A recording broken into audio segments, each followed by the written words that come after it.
wait a minute now, hold up. You know, Google will have you thinking you're dying. Literally, it will have you thinking you die. Hey you guys, welcome back to my channel where we talk about fasting, wellness, and health. If you like that, please hit the subscribe button below. And also, if you would love to follow my weight loss journey on me getting to 115 pounds from, I'm 235 now, so 235 to 115, please hit that subscribe button below and stay tuned. So this video is a follow-up from when I lost those 30 pounds doing fasting for those 3 weeks, and the reason why I had to stop fasting. So one morning I had woke up and I had like this worst pain, like it was hurting so bad it felt like I had pulled a muscle. And so I had my husband massage my back. I was drinking lemon water, warm lemon water. I took gas medicine because I thought I had gas. I thought I had to poop, and I thought I had the burp, so I had drunk some Coke. Nothing worked. I even took some pain medicine and it did not work at all. So I had to sleep sitting up, and I was so glad that our bed is like, it's a sleep number, so it goes up and down. It's kind of made like how the hospital beds are, but more comfortable, not that thin padding. And so I had to sleep sitting up, and when I woke up I was like, hey, you know what, if this don't go away, if I can't sleep it off, then I'm going to the emergency room. So I woke up and it was still hurting. I was trying to walk it off. I was like, okay, because I really did not feel like going to the emergency room because I already knew I was going to be waiting for so long. And then on top of that, my husband couldn't go with me because at the time, you know, this is during COVID. Well, still, you know, they still had this going on now to where a patient can't have someone with them. They have to sit outside in the tent. And it was already hot. So I was like, you know, I told my husband to just stay home and I will just, you know, update him and let him know what's going on. Because I'm thinking I'm just going to go up there and get some pain medicine. And that's going to be it. All right, so this child was crying. I love kids. I do. I really do. Y'all got 4, well 6. And it was just, everything was just irritating me. I was just so irritated. And so they finally called me back, did x-ray, checked my urine. And I didn't even stay in that room too long because they came in and was like, well, ma'am, you got blood clots in your lungs. And on top of that, no, she told me I had 1 blood clot at first. And I'm looking like, what, you know, what is that? You know, they didn't tell me, they didn't give me enough information about what was going on. They were just like, oh, we finna move you up to your room. And I'm like, what, hold up, wait a minute. I was like, you're moving too fast. What are you talking about? And so I had to stay. And I called my mom and she was up there. I just wanted to be baby, like, and I knew my husband, he wasn't gonna baby me at the time. So I called my mom. I wanted just to be baby. So as I was leaving out, the lady come back in, well, the doctor came back in and told me, oh, you have multiple blood clots. And I'm like, what is it called? Like, what, you know? So as I'm getting moved up to the room, I get tested for COVID, and I was telling them I just got over COVID. You know, a week ago. I was fine. I was just still having some symptoms, and you know, they tested me for COVID and stuff like that. And I had, I think it was a CT scan or something like that I had to do. It was very uncomfortable because I was just irritated. And then it was like they was shooting the IV, like, I guess the clean, you know, the clinic, they kept putting like some new, not some new stuff, I can't even talk, like whatever it was that was putting in the clinic, they just kept forcing it in there. I'm like, like, take your time. You putting stuff in my veins, baby. You need to take your time. So, that whole hospital stay was, it was terrible. Like, you know, I know every morning they come in there, wake you up and all this stuff like that. My thing was with this hospital, they did not give me no information. They were just like, oh, I had to do my own research. And I was just irritated because I'm like, I'm here away from my kids, and my kids worried, my kids, and then they end up having to quarantine because the teacher found out that I was in the hospital and she was told that I had COVID. So no, I didn't have COVID while I was in the hospital, but they was treating me like I did. And they never told me if the test came back positive or negative or anything like that. So I was very, very upset about that because I'm like, my mom couldn't visit, my kids, I couldn't have no visitors whatsoever at this particular hospital. And then so once they released me, they had given me a blood thinner to kind of thin my blood so the blood clot can kind of dissolve or do what it needs to do. I don't know if it's dissolve or what, but to do what it needs to do. And they also gave me some medication for to keep me from swelling up, not swelling up, I can't even, the inflammation, keeping it down. So I think it was like some water pills or something like that. So after all of that, I got home. While I was in the hospital, I started drinking water. I started constantly drinking water because my urine was orange, y'all. It was orange. I was so dehydrated. I was like, oh no, It's my wake up call because the lady was like, if you wouldn't have came in here today, you wouldn't have made it to next week, put it that way. She was trying to put it in a nice way. So I was like, okay, I gotta think about my kids. I gotta think about everybody I'm leaving behind. I'm not where I want to be. I was like, this is not gonna take me out. It's been taking a lot of people out. And I said, this is not gonna take me out. So I prayed and I started drinking water. I started watching what I was eating while I was in the hospital, even though they had me on a cardiac diet at the hospital, which they had meat and stuff. And I'm like, this is a cardiac diet? This is not, no. You can stop now. You can. I got the worst pics. It's fine. You can look at all of them. I'll look at all of them. So as I got home, I was released. I called my husband. I was like, okay, they're gonna finally let me go. I stayed there for 3 days and I was missing everybody, and I was calling everybody, letting them know what was going on. And my kid's father kind of fussed at me because he was like, bruh, you weren't like this 10 years ago. You wasn't overweight. You was in shape. Even after you had all your kids, you was still in shape. You need to get yourself together. Basically, that sums it up. He basically said some other stuff, and I'm not going to repeat it because his son is here now. So I'm not going to repeat that. So as I got home, it was already uncomfortable. I couldn't even breathe. So my husband got a humidifier, and then he also had got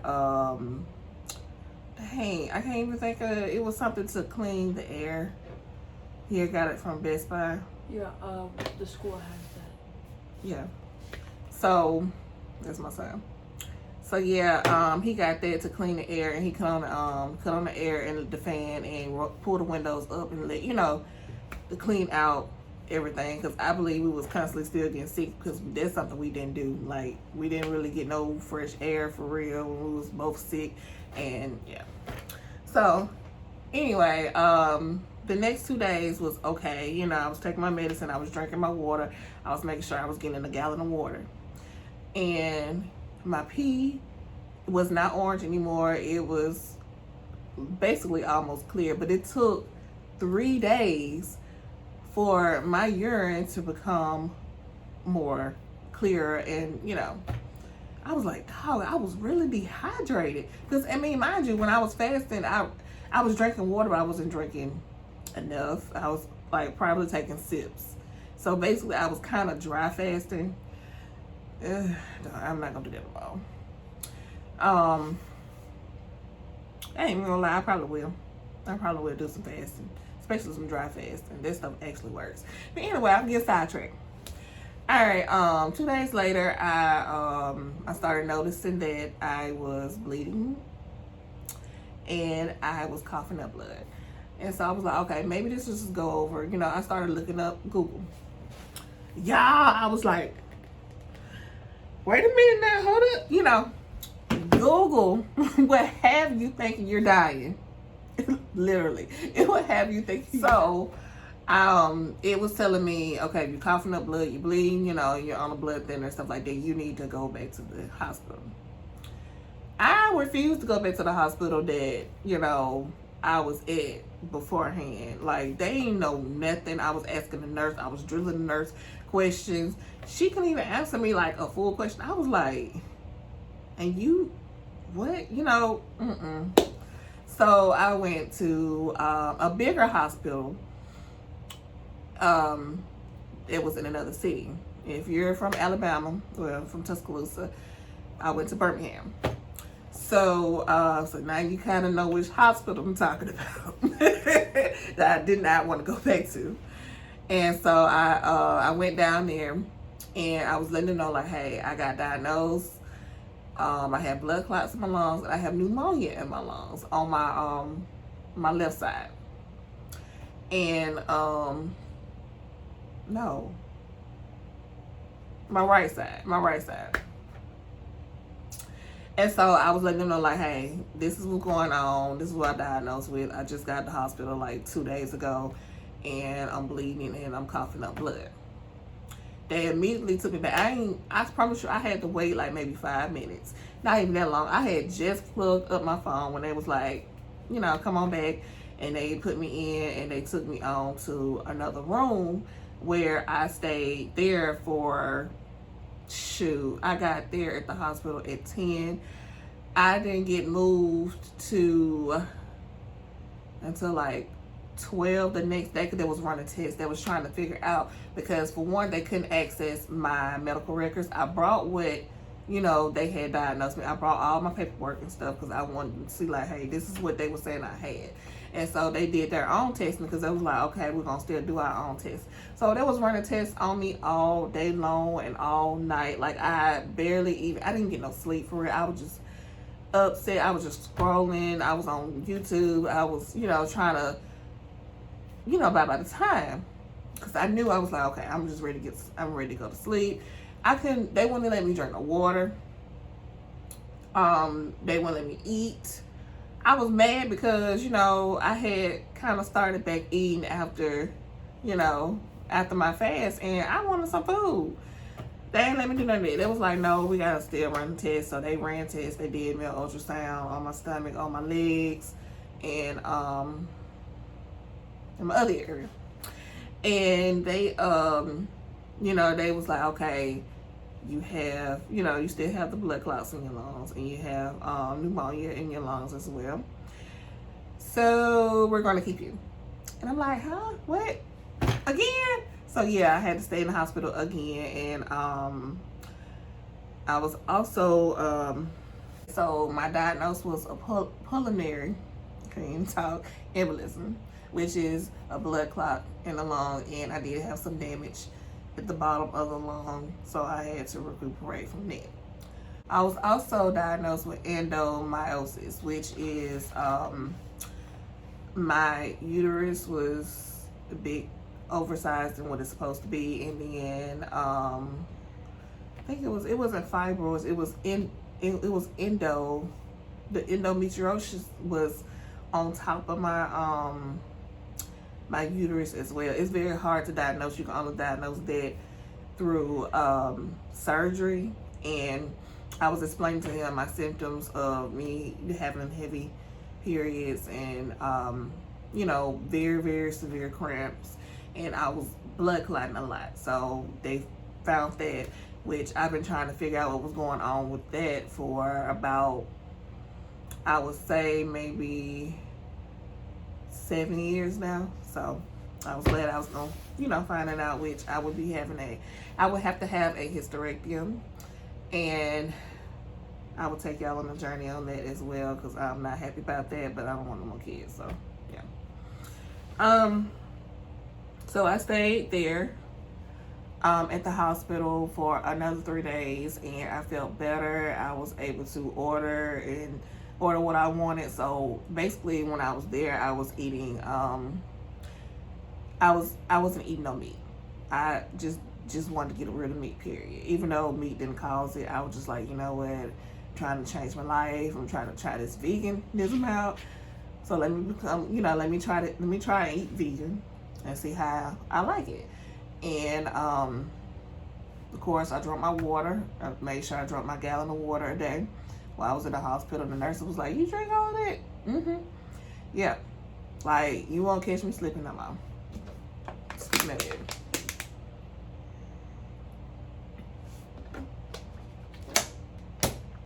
So yeah, I need my water. So they did my blood work, my urine, my x-ray, my CT scan, my ultrasound, and all of that. I had the best nurse in the world, and I was actually on the hall for my diagnosis. So I didn't have any change in different doctors as I did at the first hospital. Like, I had the same doctor. He was young, and I should have took a picture of him because y'all would have just admired how he looked so nice. And how each morning it was a gang of doctors that came in, and they answered questions. They gave me the knowledge that I needed, and I also did my own research as well, which I do recommend y'all do your own research as well and ask as many questions. Like, I had questions for days. Like, if it was a nomination for best patient, I would have got it hands down for that one. So yeah, that is my story, and I am still recovering from that, which it's been like a month and a half now. I am so much better to where I barely even cough. I still have my moments where I laugh and I still, get the coughing and stuff like that, but my cough is not, I used to cough every 5 minutes. And so I was scared to go to the gym because I couldn't cough. Because they'd be looking at me like, every time somebody cough, I'll be like, especially my mama, she's good at that. So yeah, I'm glad I'm not coughing as much. I can talk more because y'all know I'm a talker, which this video is like 20 minutes long. I'm gonna just slow this video and kind of end it right here. But thank you all for listening to my story, and I will continue to update you on my recovery. Also my weight loss. I'm thinking about trying some new stuff that's trending right now just to see, if it works. So stay tuned, y'all.